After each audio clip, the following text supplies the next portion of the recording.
आज हमारे साथ हैं श्रेया चौधरी और ऋत्विक भौमिक। तो शो का नाम हमारा है सास बहू और साजिश।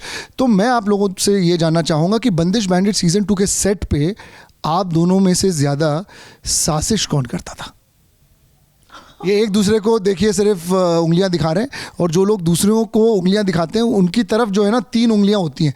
तो मैं सचमुच जानना चाहूँगा कि आप लोग जब दोनों सेट पे थोड़ा थोड़ा लेट आते थे तो किस बात से साजिश, ये क्या साजिश चलती थी डायरेक्टर के खिलाफ?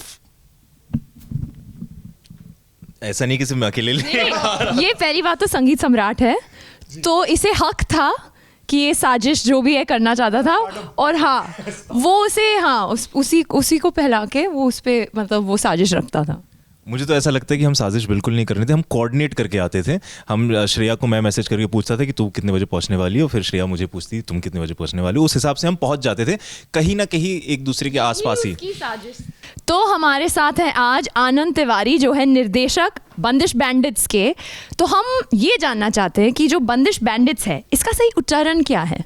देखिए, बंदिश का तो उच्चारण वही है जब बंदिशें हाथ में लगती हैं जैसे होता है, और बैंडिट्स यानी डाकू।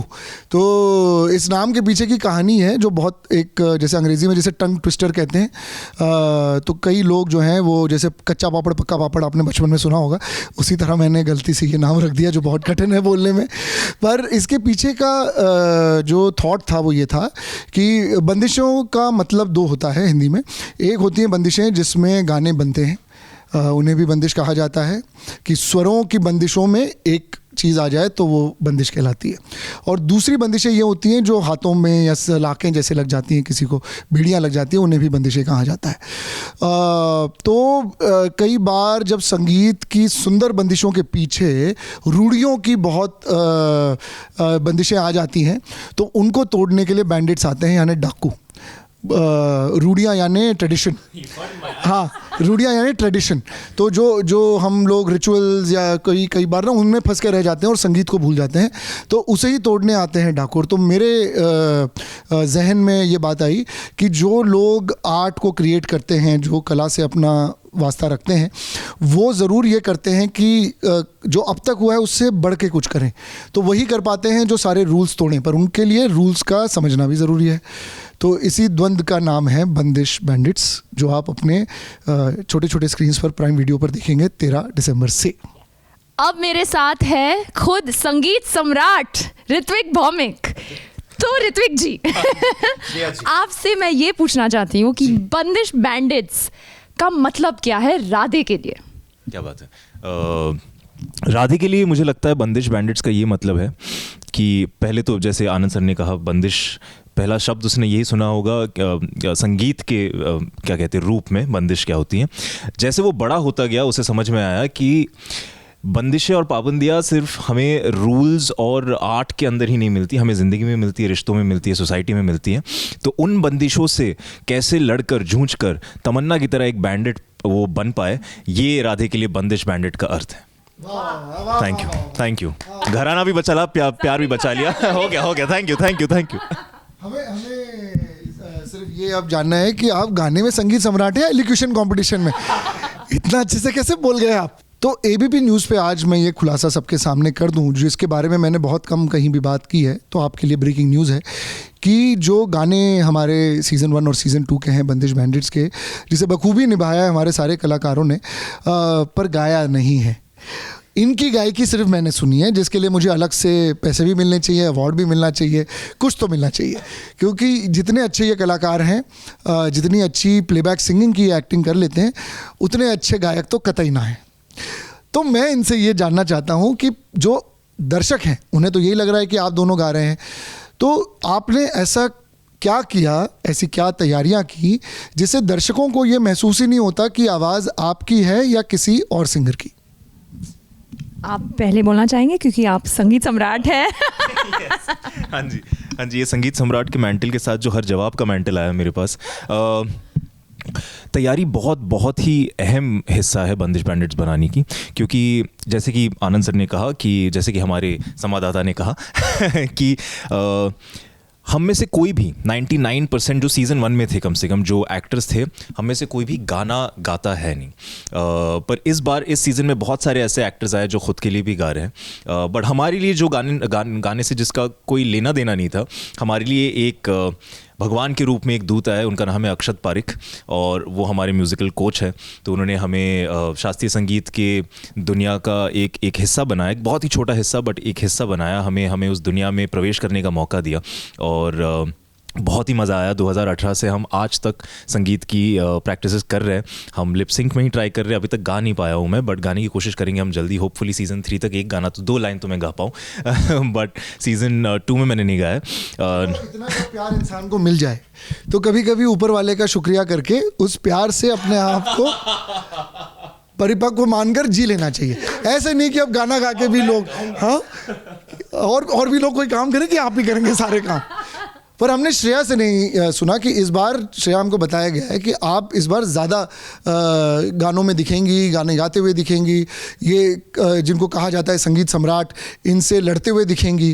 तो ये तैयारी इस चीज़ की आपने कैसे की? खून पसीना एक करके नहीं, हम लोग एक्टर्स हैं, हम एक्टिंग करते हैं, लेकिन जिन जिन को लगता है कि हम लोग एक्चुअली गा रहे हैं वो इसी वजह से है क्योंकि आनंद तिवारी जो हमारे डायरेक्टर है उन्होंने हमें बहुत वर्कशॉप कराया है। और एक बात होती है, हाँ बिल्कुल, एक बात होता है कि आप बस गाएं या आप एक सिंगर को देख के वो जो लिप सिंगिंग होता है जो हम देखते आए हैं अब तक वो करें, पर उसके ऊपर भी जो डिटेल्स होती हैं, जैसे एक गायक का जो ब्रेथ होता है, वो किस डिस्टेंस पे माइक रखते हैं जब भी वो एक शायद से एक नोट हिट कर रहे हो, तो ये सारी चीज़ें जो हैं वो आनंद सर ने हमको बहुत ही मतलब बिठा के एक्सप्लेन किया, हमने ये सब ऑब्जर्व किया, और उसी कारण शायद आपको लगता हो कि हम एक्चुअली गायक हैं, शायद हम हैं, पर आपको बस पता चलेगा 13 दिसंबर को ऑन Amazon प्राइम वीडियो। तो ABP पे आज मेरा सवाल दोनों आनंद तिवारी और श्रेया चौधरी, आप दोनों के लिए ये है कि आप दोनों जब मुझसे पहली बार मिले और करीबन 4-5 साल हो चुके हैं अब, तो इन 5 सालों में वहाँ से लेके यहाँ तक आपका इंप्रेशन मेरे बारे में क्या रहा है? मुझे ऐसा क्यों लग रहा है ये सवाल पूछते कि मैंने अपने पैर पे कुल्हाड़ी मारी है? देखिए, कुल्हाड़ी का दर्द तो पैर ही जाने हम क्या जाने। पर मैं आपको ये ज़रूर बता दूं कि जब हमने पहली बार ऋत्विक भौमिक को राधे के किरदार में कास्ट किया और सोचा कि अब यही ढालेगा हमारे शब्दों को अपनी कलाकारी से, और पहले दिन जब वो सेट पर आए तो इनसे ज़्यादा मैं नर्वस था, क्योंकि हमने बड़े पंगे ले लिए थे बहुत सारे लोगों से कि नहीं यही होगा हमारा हीरो, जो 2.5 साल से हमारी लिखाई चल रही है उसका सारा सार यही लेकर आएगा। और पहले दिन से, जबकि मैं इनके सामने इनके मुंह पे इनकी तारीफ बिल्कुल नहीं करना चाहता, तो अपने दिल पे पत्थर रख के मैं बात आपको कह दूं कि पहले दिन से इन्होंने मुझे बहुत ज़्यादा इम्प्रेस किया, और जो बागडोर संभाली इस किरदार की, जो एक युवा किरदार भी था, एक युवा एक्टर भी थे ये, और फिर भी पारिवारिक स्ट्रेसेस को लेकर हो या प्रेम के स्ट्रेसेस को लेकर हो, सारे स्ट्रेसेस इन्होंने बखूबी निकाल दिए। फिर मुझे पता चला कि ये लाइफ में भी बहुत स्ट्रेस लेते हैं, तो मुझे पता चला कि इसीलिए ये स्ट्रेसेस अच्छे से निभा पा रहे हैं। तो 4 साल बाद भी मुझे यही लगता है कि इन पे सारे स्ट्रेस डाल सकते हो, ये निभा लेंगे।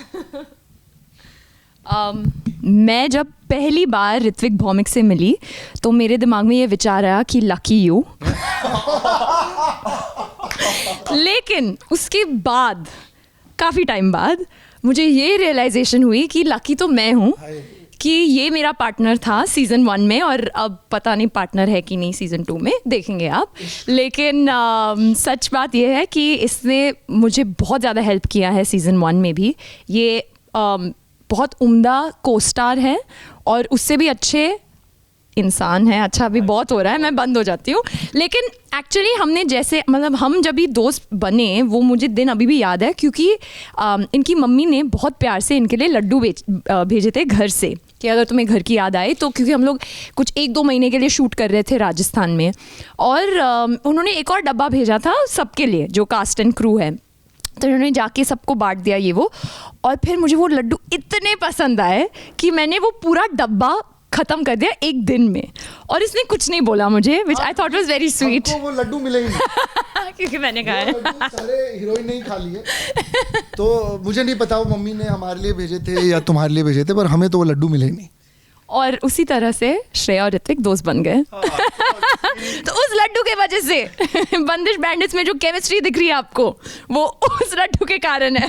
Thank you mummy. Thank you aunty. Ritwik की मम्मी, मैं आपसे यही कहना चाहूँगा कि मैं ऋत्विक का दोस्त बनना चाहता हूँ, तो आप प्लीज़ मुझे वो लड्डू भेजें ताकि मुझे वो मौका मिले।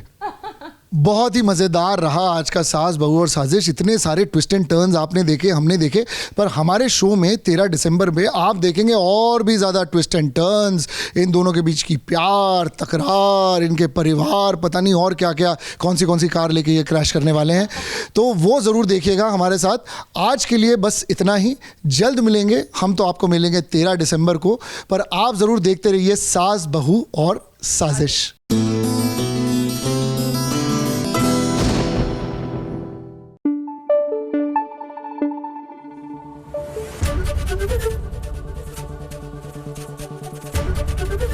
एबीपी न्यूज आपको रखे आगे।